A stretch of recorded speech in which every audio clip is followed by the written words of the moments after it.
How Identity Sediments, The Mind Mapped, Episode 3, from the Mercer Journal. Episodes 1 and 2 establish the vessel and what lives below the waterline. One continuous structure, a dynamic threshold, an active processing system running continuously, shaping outputs without announcing itself. Episode 3 goes deeper, not into different territory, but into a specific question about the submerged portion. How did it get its shape? The structure below the waterline isn't uniform water. It has density, it has form, some of it is load-bearing in ways other parts aren't. This episode is about how that happens. Identity isn't stored, it's reconstructed. The standard picture treats identity the way it treats the subconscious, as storage. Here is who I am, residing inside, available for consultation.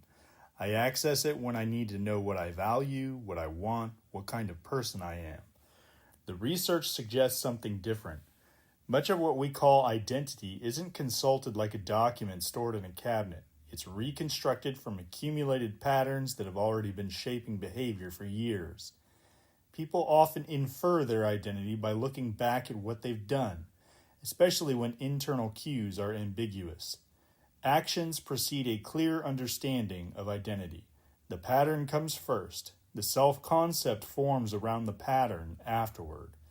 This reframes the question from what is stored down there to what has accumulated down there and how. Identity isn't a fact residing in the subconscious. It's a structure built by experience, layer by layer, over time, through repeated encounter.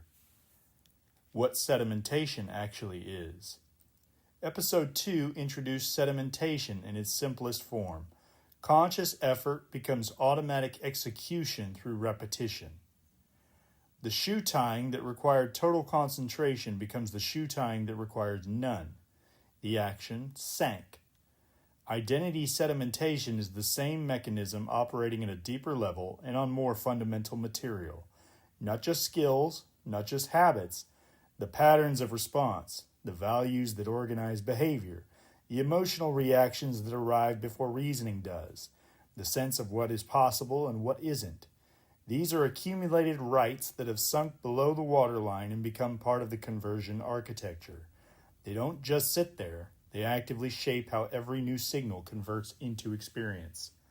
Consider the cottonwood tree from the previous series. The happiness wasn't in the tree. It was in what had sedimented around cottonwood trees over a lifetime of specific moments. The associations, the people, the particular quality of light on a certain kind of afternoon. The signal arrived, the output emerged through the existing structure. That structure is sediment. What makes something sink? Not all experience sediments equally. Most of what passes through a day doesn't become part of the load-bearing architecture. Something accounts for the difference. 3 factors appear most significant. Repetition. The same pattern, encountered many times, writes more deeply than a single occurrence. The right that happens once may not hold. The right that happens 100 times becomes architecture. This is the sediment mechanism from Episode 2, scaled up and applied not just to skills, but to patterns of response, expectation, and meaning. Emotional weight. High signal experiences appear to write more deeply even without repetition. The moment that changed something, a loss, a recognition, a discovery that arrived with force. These can sediment from a single encounter precisely because of their intensity. Something about the weight of the experience appears to deepen the right on first contact in a way that 100 repetitions of something flat may never achieve. Genuine engagement. This is the subtler factor. You can repeat a slogan 1,000 times without it becoming part of your architecture. You can encounter one idea that reorganizes everything.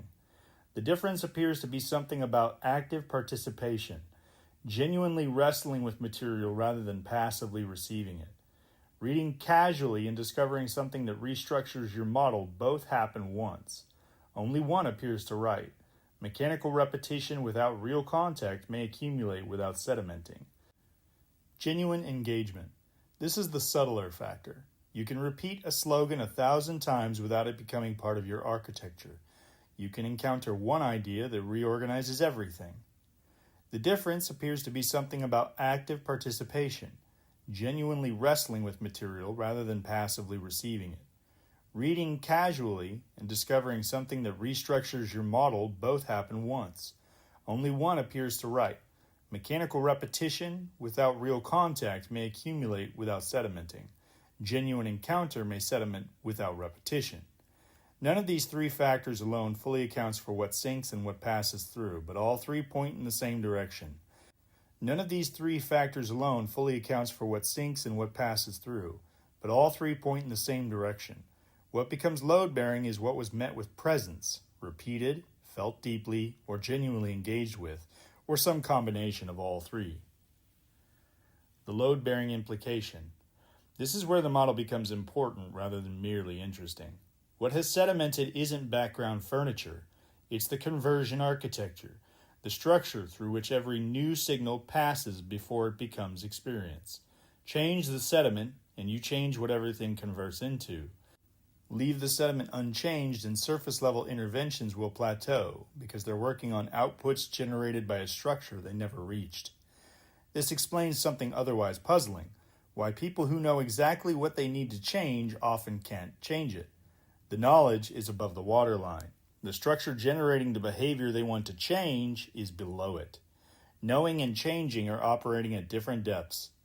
Identity is not what you think about yourself. It is what has sedimented, what has been written deeply enough to become part of the architecture through which you convert everything that arrives. Why the structure resists revision. This resistance isn't pathology. It's accurate structural perception. What's sedimented is load-bearing.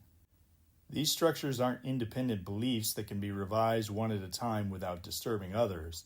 They support each other the way walls support a roof. One concession doesn't revise one belief. It trembles the whole. But notice what's actually being protected. The architecture isn't protecting beliefs. It's protecting structural coherence. People don't defend propositions. They defend stability.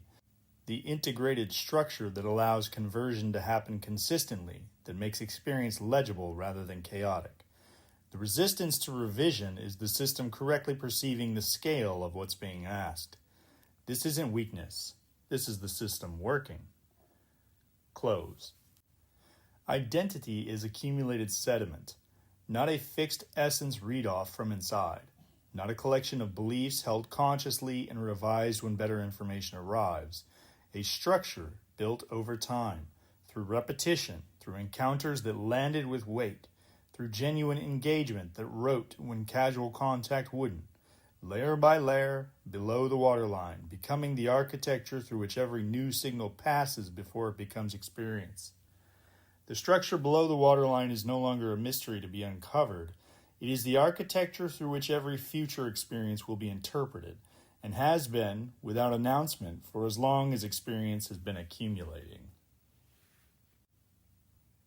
The Mercer Journal is an independent reader-supported platform. You can back our work at ko-fi.com/WEMercer. That's ko-fi.com/WEMERCER. And thanks for listening.